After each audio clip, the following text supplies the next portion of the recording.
Hi everyone, welcome back to my channel. So today I am going to be showing you my best and worst luxury beauty purchases. This video was a very highly requested one after my best and worst luxury purchases, which was mainly fashion, accessories and things like that I had got on with or hadn't got on with. So some of the purchases that I felt were the best value for money and that I really got my wear out of, and some of the pieces that were kind of really stupid purchases and I really didn't get the wear out of. And that's pretty much the gist with today's video as well. Things that have really worked out for me and that I wear and use all the time, and then things that I never use, I just really dislike, all of that kind of stuff. A couple of the favourites are older purchases that I just had to give a mention to, but other than that, most of these things are kind of newer things that I have either found I wear a lot or I'm just really not using and really disappointed that I purchased. Okay, the first product is the Sunday Riley Tidal Moisturiser.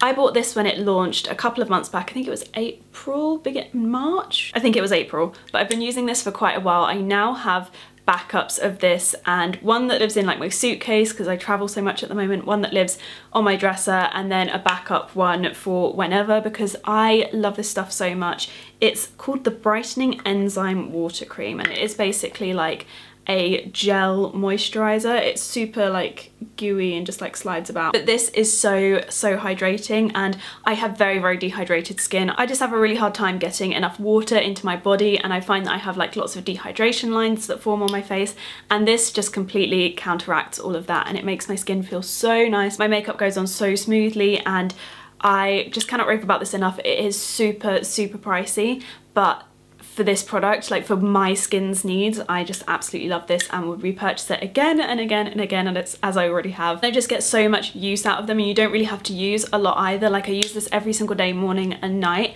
and both of my tubs that I'm currently using at the moment have still like a really good amount of product in them. I don't find that I'm like scooping loads out and using too much and going through it really quickly. So value for money, I'd say it's pretty good, and for my skin's needs, as I said, if you have really dehydrated skin, I would definitely look into this because it's just so good. Next up is a product that I feel like I've mentioned on my blog and on Instagram, but not too much on here. I don't really feel like I've really talked about them too much, and these are the Stila Stay All Day Liquid Lipsticks, and I love the formula of these so much. I think I love this more than the Kat Von D liquid lipsticks, and that is saying something because I absolutely love the formula of those lipsticks. I think they're great, but this tops it for me. These are a little bit thicker and a little bit more pigmented. I don't find that any of these ever go patchy, and they are such good dupes for the Anastasia Beverly Hills liquid lipsticks, which I'm going to talk about in this video as well, but they are so much better. They are way more liquidy,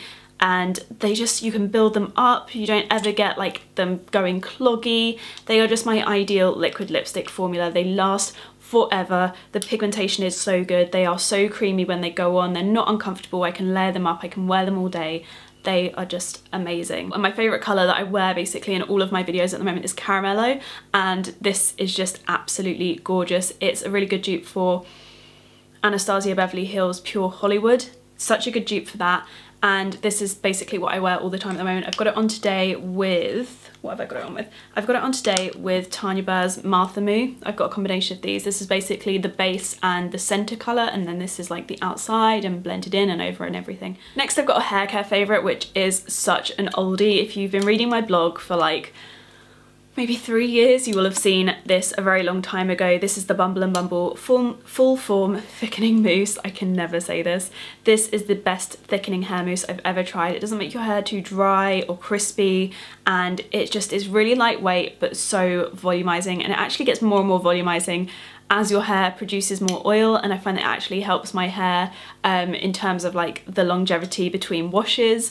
It is the best thickening mousse I have tried. I cannot live without this. Like when I wash my hair and I don't use this before blow drying, it's just a very sad situation. I would 100% recommend looking into this if you have very fine flat hair like I do. Mine is actually, it doesn't look it, but it is incredibly flat. I have a very egg-shaped head, and this really helps to kind of mask the egg shape. A newer luxury purchase of mine, which is a firm favourite at the moment, is the Ouai Soft Hairspray. For those of you who don't know, Ouai is Jen Atkins' hair brand, and she does like the Kardashians' hair. She's one of those celebrity hairstylists that is just everywhere at the moment, and this haircare brand is so good. I'm always a little bit skeptical when kind of celebrities hairstylists bring things out, but this one is one that I have been so impressed with. I bought a ton of things from the range, including like shampoos, dry shampoos, all of that kind of thing when it first launched, and the soft hairspray is definitely the one that is like my most favourite from the whole range. So yeah, I've been absolutely loving this recently. I don't love everything from the brand, I'm just going to put that out there. I'm not like being like everything from Ouai is great,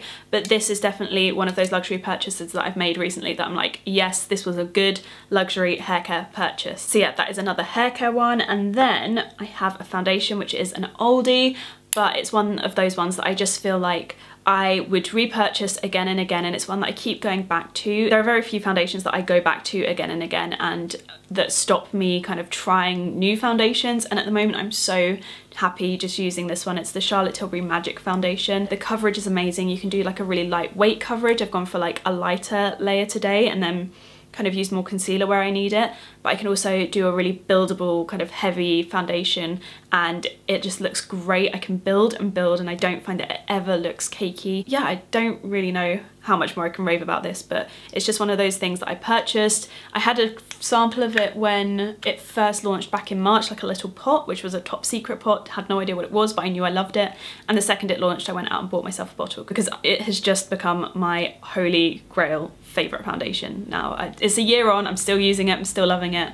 I think this is the one. So now we are moving on to the things that I spent my money on and I'm hanging on to, trying desperately to get use out of them and just not getting use out of them. So I think my number one in terms of worst luxury purchases would actually have to be the Lorac Pro Palette. This is the original one.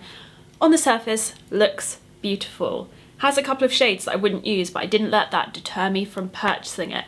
But actually a lot of the shadows, especially the matte ones, I find to be very, very powdery, borderline chalky, which from a high-end product, I just don't want that. I find I like the shimmers a lot more, but in terms of the price for what you get in it, I have Zoeva palettes that are basically dupes of this, and I just find that like Urban Decay's Naked palette, and there are so many other palettes, like I have a Stila palette that I love and Becca palettes that I love.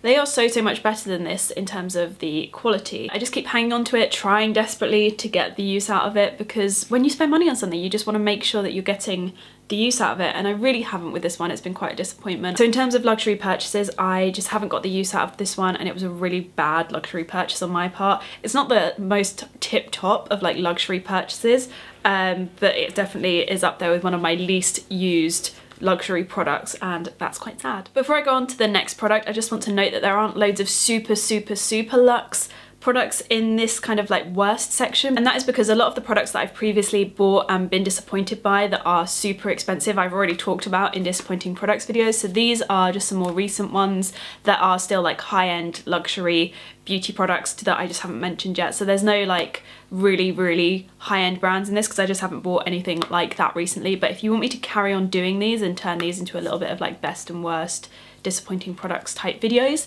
let me know. Next product is the Anastasia Beverly Hills Contour Kit. I was so excited to try this. I love the Lorac Pro Contour Kit. Don't love the Lorac eyeshadow palette, but love the contour palette. So good. This really did not live up to the hype with me, considering how many people rave about it. So as with the Lorac Pro palette, this one has highlighters on the top row. I'm holding this upside down, I don't know why. And it has a shimmery like highlighter and then a kind of banana powder and a beige powder. And then you have your contour powders along the top. Now, the contour powders are what really lets this palette down for me. I actually think that the shimmer highlight, it's okay. These two kind of matte powders I really like, and I think that with a beauty blender you can bake really well with them. However, the contour powders let this palette down so much because they're all so warm, like ridiculously warm. Like I could use these as a bit of a bronzer rather than a contour shade, and then I just find that the powders are a lot harder to blend than a lot of the other contour kits I've tried, and I just feel like for the hype, this was a massive letdown, and it's quite expensive in terms of a contour kit. There are definitely better ones on the market for a very similar price, so I would actually say this is not worth the hype. It's one of my worst luxury purchases because I've used it once and just not been able to use it again because it's just not right for my skin tone. There is not a contour shade in here that I feel works, so yeah, it's been a big disappointment. Yeah, this was a very bad luxury beauty purchase. I really did not get the wear out of that. Next up we have a very old purchase. This is Nars Sheer Glow. I haven't talked about this in a good maybe couple of years, and that is basically because this one breaks me out quite a bit, and I used to use it occasionally if I thought that I wasn't really doing much for the rest of the week and could handle the breakouts, but I just don't have time for that anymore. So yeah, I didn't get the wear out of this one. I can see the hype around it, I really get it. It looks beautiful on the skin, and I'm really sad that I was not able to wear it because it breaks me out. So I haven't really worn that one. Didn't get my money's worth out of it, so that was a terrible luxury purchase. So this is the foundation brush from Kwan. At the time of purchasing this, I think it retailed for £72. What was I thinking?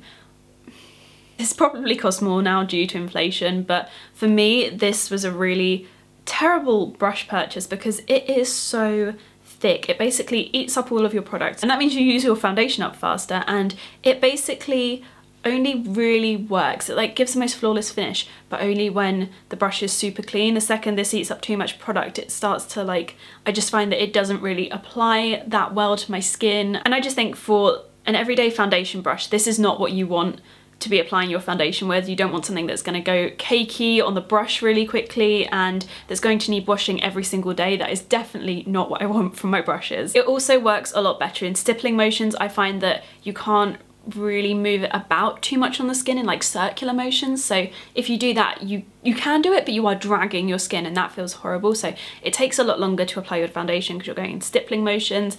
And yeah, I find that the finish is beautiful, but it's just, it was so not worth the money because I just don't use it enough because it's such a kind of chore to use. I have to wash it after I use it. It takes ages to dry because it is so dense, but obviously the density is what gives you the gorgeous finish. But I just find that the Artiste brush is less expensive than this, doesn't eat up the product too much, and you don't have to wash it all the time, and it just is a better everyday foundation brush if you are looking for that dense flawless finish. And finally we have the Anastasia Beverly Hills liquid lipsticks.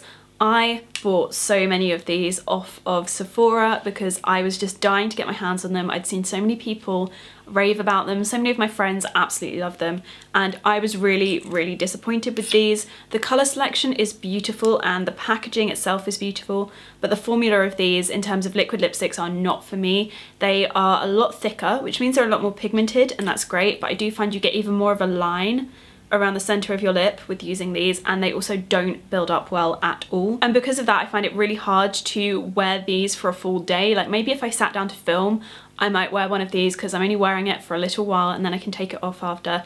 But for a day of meetings, I don't want to be taking something off to reapply it or struggling to reapply without it going weirdly goopy. I want something that's going to layer seamlessly and just going to look absolutely beautiful. These are not that product. The colours, yes, absolutely gorgeous. This one is Dolce.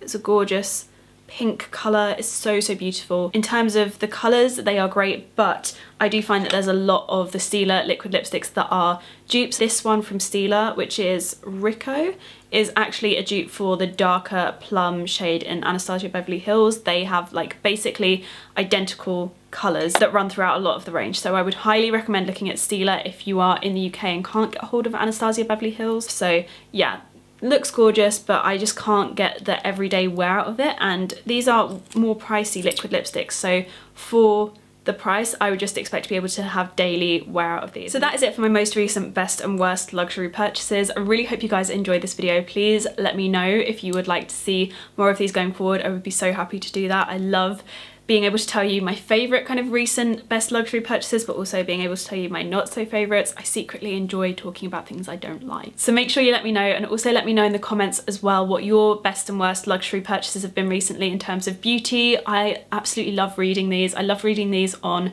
the fashion video of this that I did. It was so interesting to see what you would recommend buying and what you wouldn't recommend buying, and I think that it helps other people as well if you say why it didn't work out for you. So let me know what your best and worst luxury beauty buys were in the comments. I cannot wait to read through that. And yeah, I hope you're all having a lovely day, and I will see you guys in my next video. Bye!